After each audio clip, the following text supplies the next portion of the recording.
That's a good question. Here.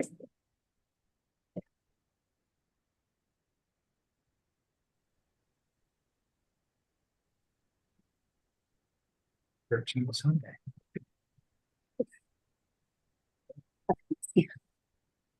Thank you.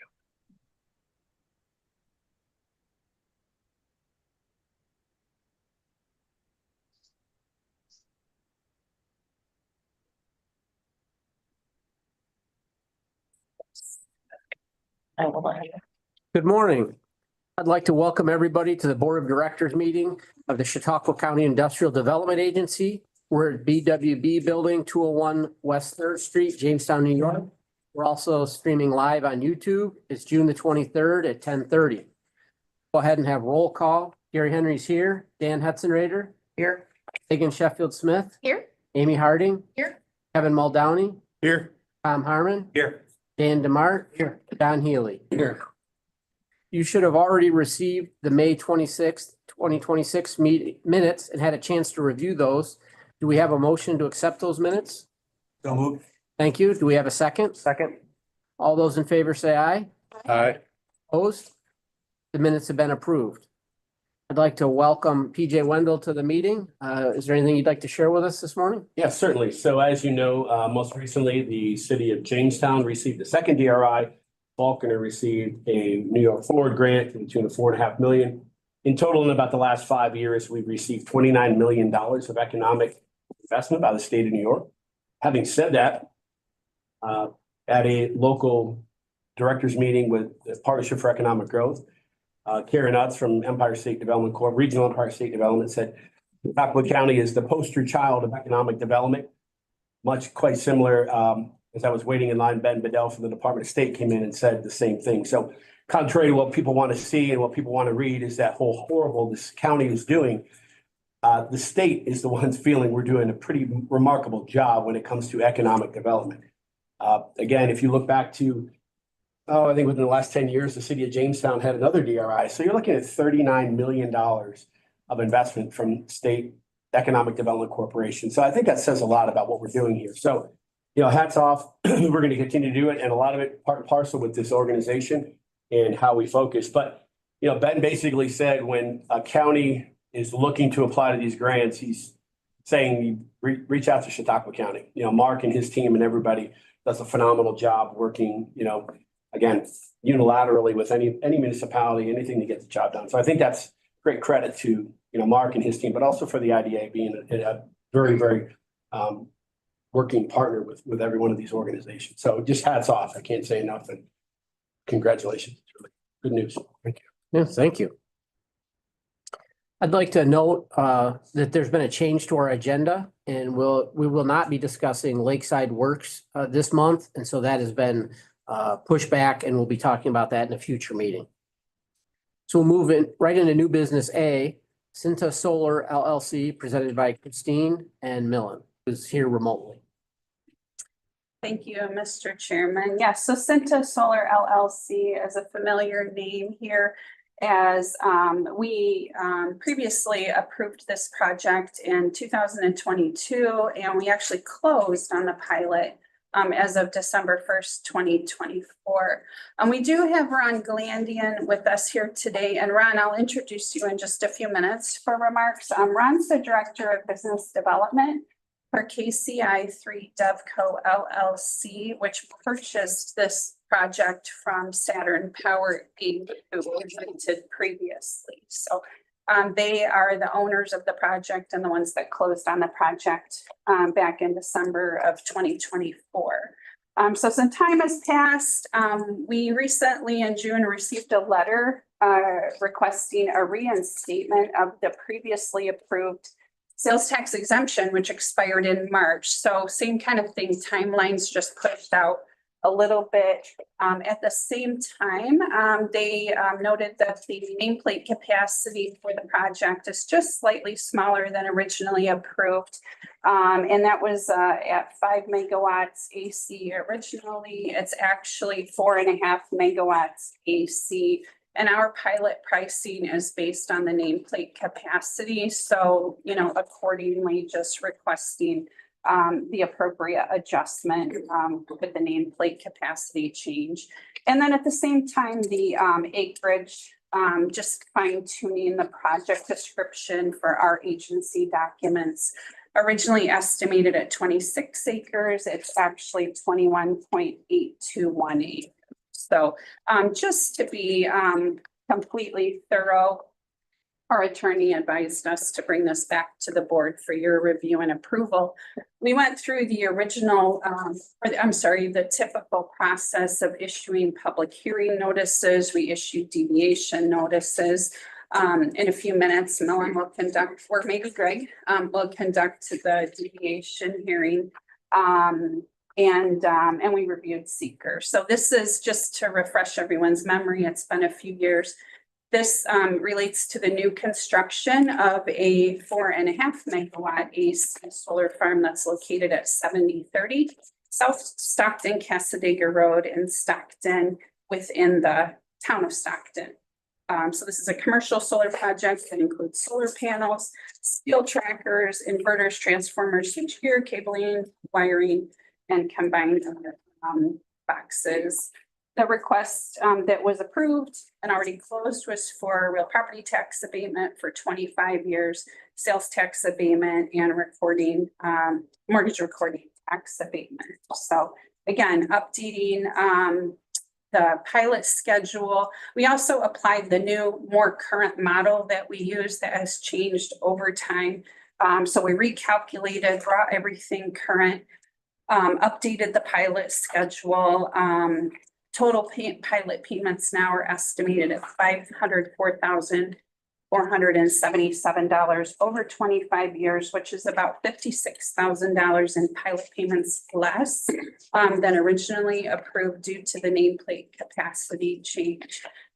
We've talked in many meetings at this point about the state's 575B model. So to be determined whether they actually carry out the pilot for the full 25 years, or of course, if at some point it's not a positive benefit for them, then they could always cancel the pilot at the appropriate time.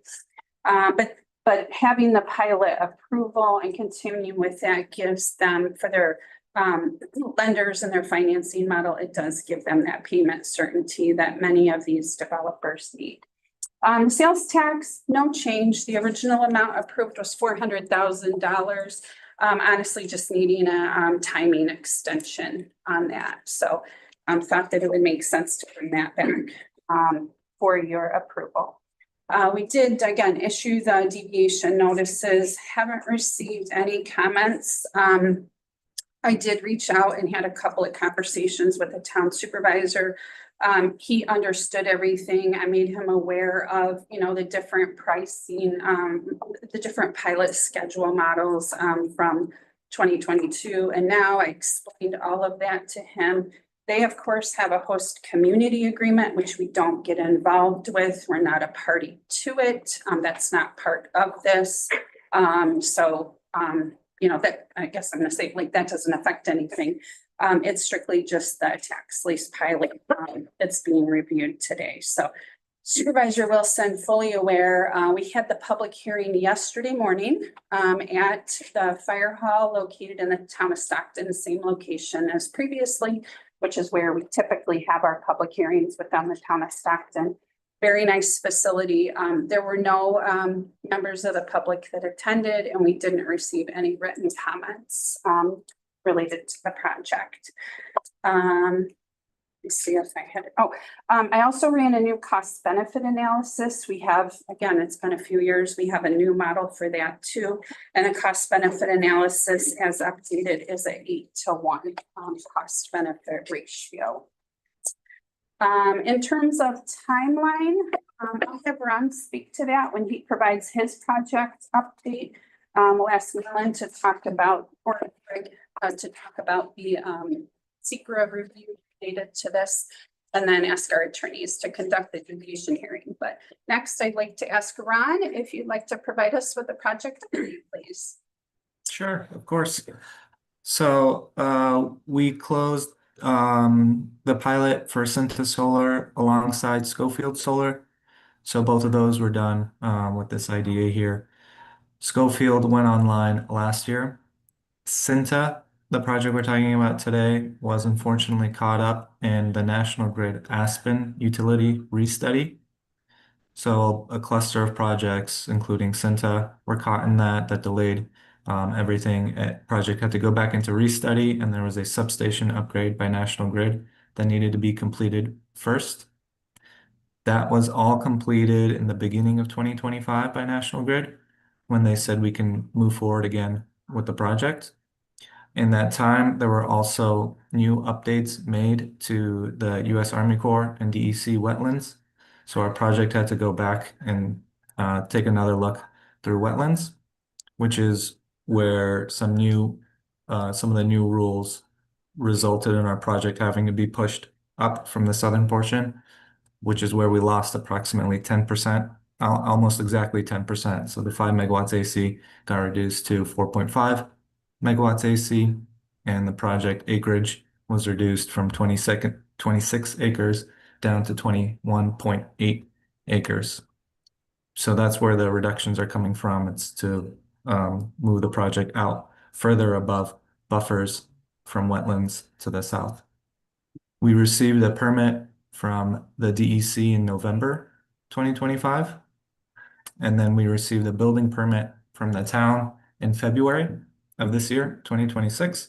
And we have started construction on the project. So we're in the middle of construction in the project, and we are expecting a construction schedule from the utility, hopefully in the next few weeks. We are expecting to be online by the end of this year, possibly the beginning of next year, but we're hoping for before the end of this year. So that's the stage of our project. And then we were discussing with Christine and Millen about the pilot, and there were some updates there that need to be made to get the project, to capture what it currently looks like as of today. So I'm thanks for having me today. Really appreciate you guys' time. If you guys have any questions, happy to answer them. Any questions from the board? Thank you. Thank you. Would Millen or Greg please review the secret? Any other details if you think I missed anything, and also conduct the deviation hearing? I will start from a seeker perspective. This is a type 2. It is a non-action because we're not affecting the environment at all. This is all just sort of, paperwork, if you will. Nothing affects the environment. So the resolution that you will be asked says that it is a type 2 and therefore no seeker analysis is being done. I'd like to hold the deviation hearing. Notice of this hearing was sent to all the affected tax jurisdictions on June 9th. We've had no response in writing. And is there anyone present or online from any of the affected tax jurisdictions who'd like to be heard? Hearing none, we'll close the deviation. We've combined the two aspects into one resolution. And from the state's perspective, since the sales tax exemption expired, they view this as a new sales tax exemption. But as Christine points out, it's the exact same amount for the exact same project. So it's the same $400,000 that was previously approved by the board, just reinstated, and then we'll so advise the state that is being reinstated. Second, it would be a deviation. Again, it's the same per megawatt pilot that the board previously approved, just based on 4.5 instead of 5.0 megawatts. So that is the single resolution, the secret, and the deviation. Thank you. Any questions? Hearing none. Dan Hetzenrader, can you move new business A1 for us? Yes, I'll move resolution 06-23-2601, supplemental deviation and approval resolution for Cinta Solar LLC. Thank you. And do we have a second? Yep. Thank you, Sagan. We'll go ahead and do a roll call vote. Mary Henry votes aye. Dan Hetzenrader, Aye. Sagan Sheffield Smith. Aye. Amy Harding, Aye. Kevin Muldowney, Aye. Tom Harmon, Aye. Dan Demart. Aye. John Healy. Aye. The resolution is unanimously approved. Thank you, Ron. Thanks. Thanks, Ron. Thank you all. Yes. I think I need to make people aware, and I'm not sure how many people are aware of ORES or what that does. ORES is an office and an agency created by the state of New York, the Office for Renewable Energy Siting, that gives total control over where they want to put renewable energy. It overrides all home rule law. It overrides the DEC. This is very scary when we look at this green development throughout the state of New York. This is created, again, uniquely and has total autonomous power. It's very concerning, because now two groups that I guess at some point very challenging to work together, our Ag Committee and Energy Committee with NISAC sat down and drafted a report. But last week at our board of directors meeting in Saratoga, unilaterally, all counties are very concerned with this. This is an agency that now has total control. There is a young woman out of Central New York that's pushing back on this, but it's something the state's created, and I think it should make everybody aware of just the power that the governor has now created. That these solar projects or wind projects can pop up wherever they deem they want them. So it's very concerning, in my opinion. Yeah, I guess the control or power that we have as an IDA is if a municipality doesn't want them, we're not going to offer a pilot. We're not going to offer incentives.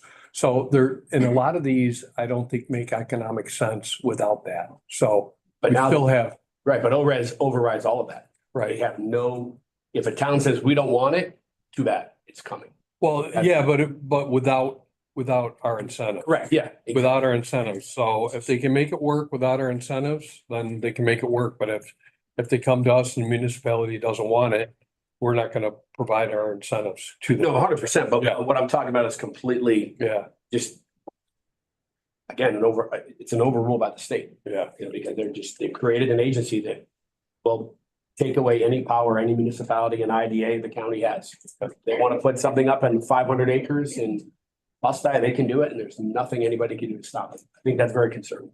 I have a question. Now, what they want to do, let's just say you're a homeowner and they want your property, they want to take it, put on your property. Can you say no to that, or will they override the actual owners of the property if they seem they need to do it? According to what we're hearing, they have the authority.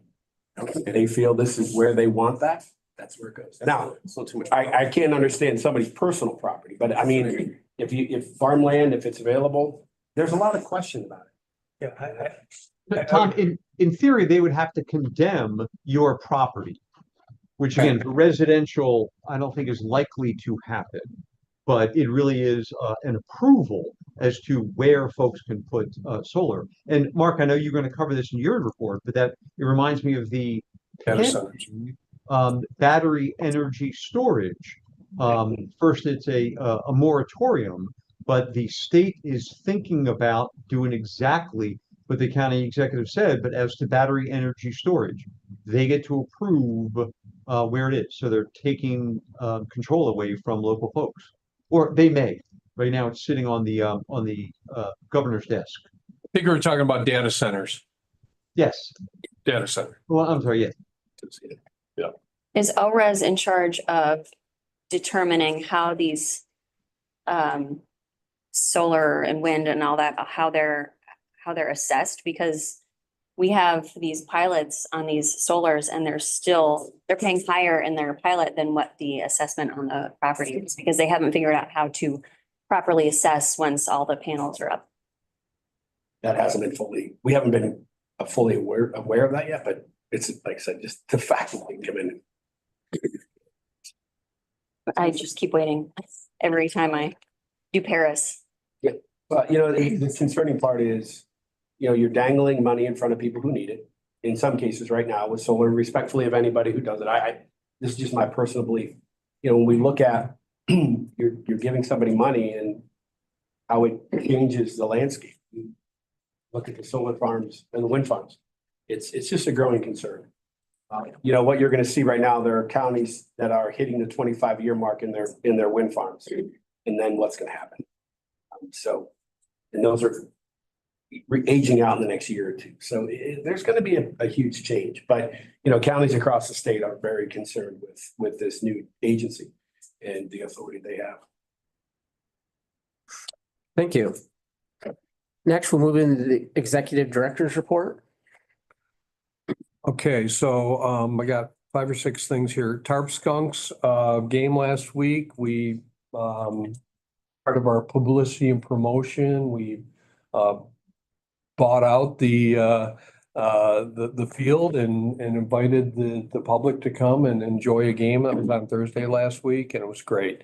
It was really really enjoyed it. And Jason, big shout out to him for organizing all that. So And glad we could do that. they honored first responders. I Oh, yeah, think yeah. that was the big Yeah. thing, yeah. Yep, and medical professionals, yep, and throughout the first pitch, yeah, that was really great. They had all their fire trucks there and stuff, and the kids could go, and so really a great day.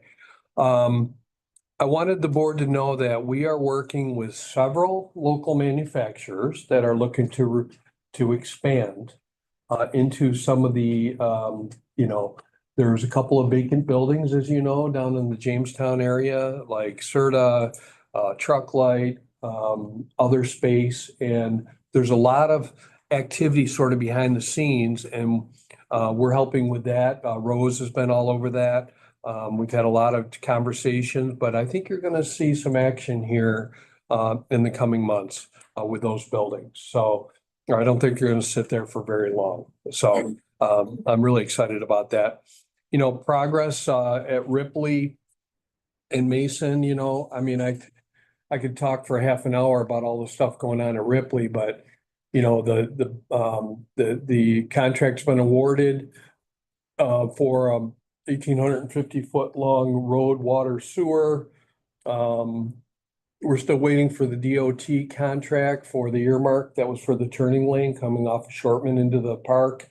But Nate's been all over them. National Grid has done their final engineering and cost estimates on the extending the electric to the site. You know, we're finalizing a shovel-ready grant with National Grid for $500,000. We're meeting this afternoon, Nate and I, with National Fuel about extension of a 4-inch gas line from Route 20. We got a roadway agreement that Phillips Lytle's working on with the town. We're looking to close on the phase 2 parcels, the other 85 acres by the end of the year here, probably in the next 2 to 3 months. We're marketing the site. We're involved in the iSmart Corridor Tech Hub supply chain for semiconductors, which that site specifically sits perfectly located between what's going on in central Ohio with Intel and what's going on in New York in both Syracuse, Malta, and Genesee County. So we're excited about that. And then, you know, we got the bond all set, the county bond. And so we can tap into that as we need it. We hope not to tap into it as much as possible because we got to pay the interest, but we got that all budgeted. So things are really moving ahead.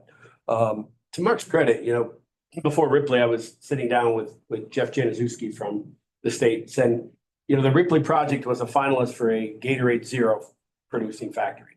So this isn't even fully completed yet, and it's already being looked at. So, you know, again, good stuff is happening. It really is. And you hear that, you know, unfortunately, it was, you know, 2 sites in New York because of the business climate, they walked away. But, you know, nonetheless, you know, Mark's team and that Ripley site is a lot more, you know, a lot more than what people realize it is. Yeah, it's right there on the throughway and it's really located. So, you know, I can really see supply chain, distribution, logistics. You know, it's got a fair amount of electricity too. Sewer water capacity is decent. So yeah, we'll see where that ends up. But I just wanted you to know we're moving along in Mason Industrial Park as well. The The contractor has already started moving dirt there.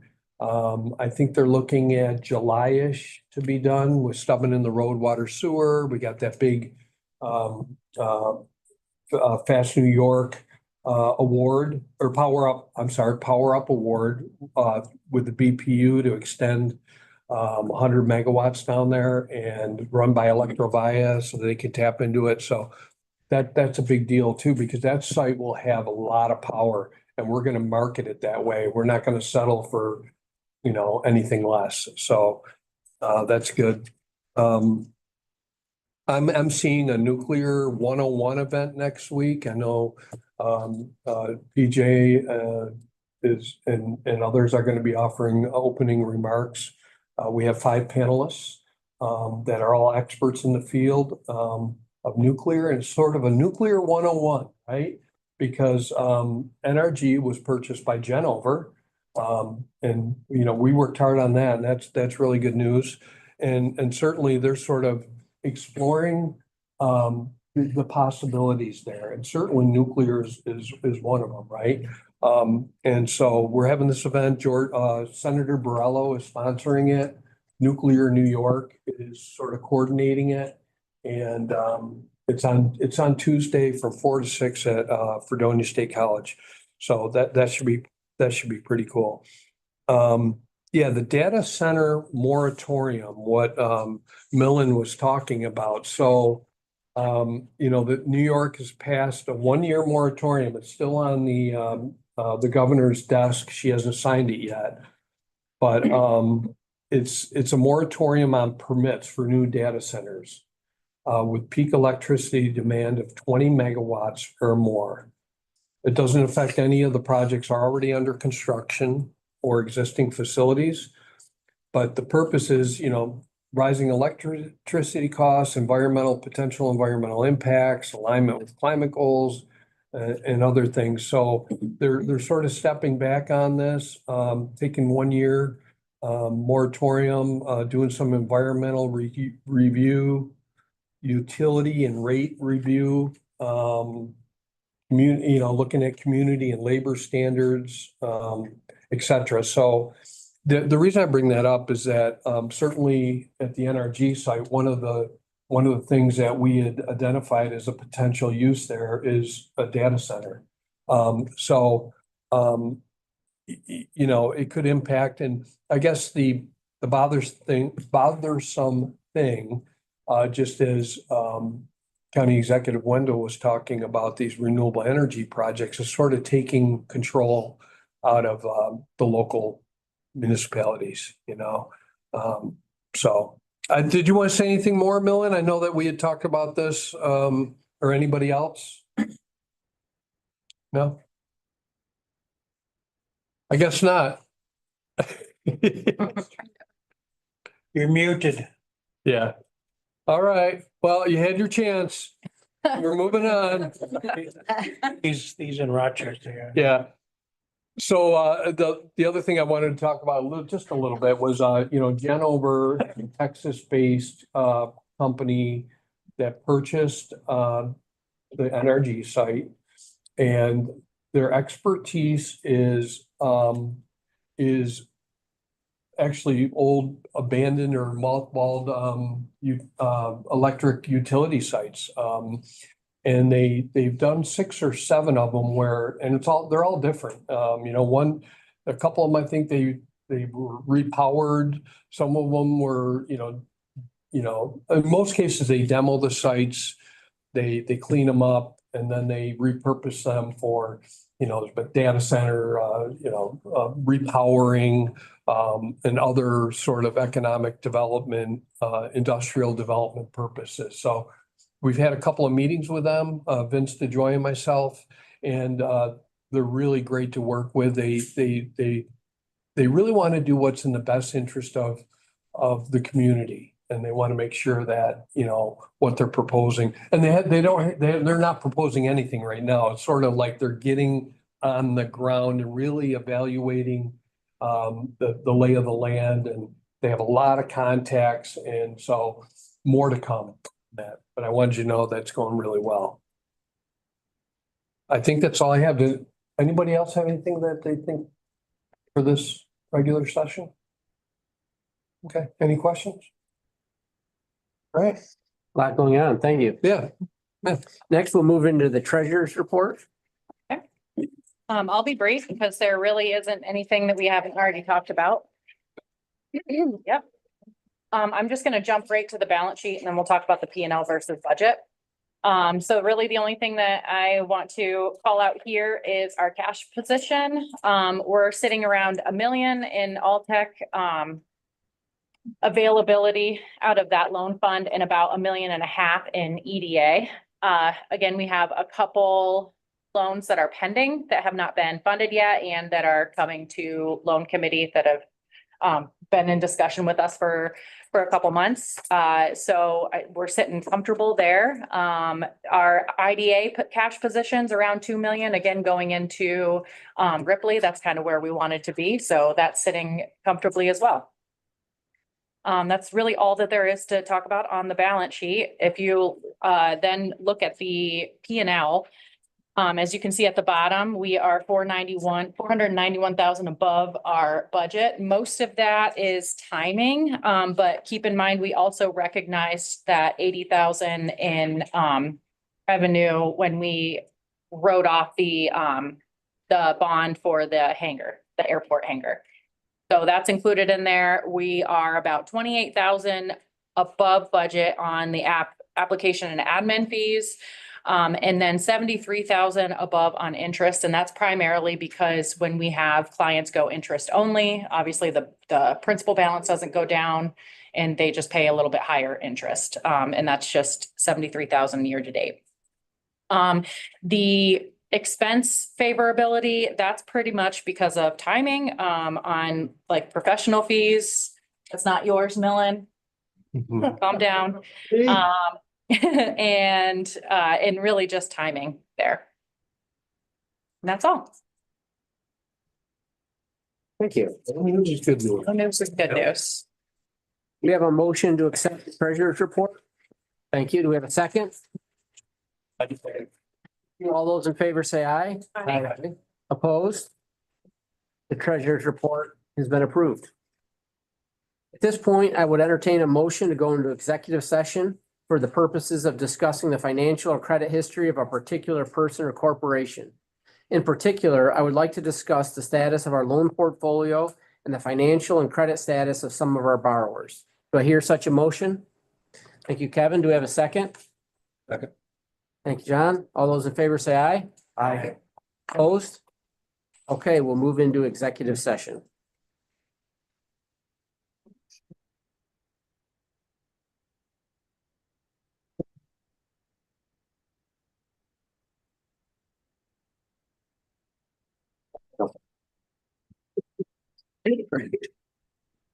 For lunch.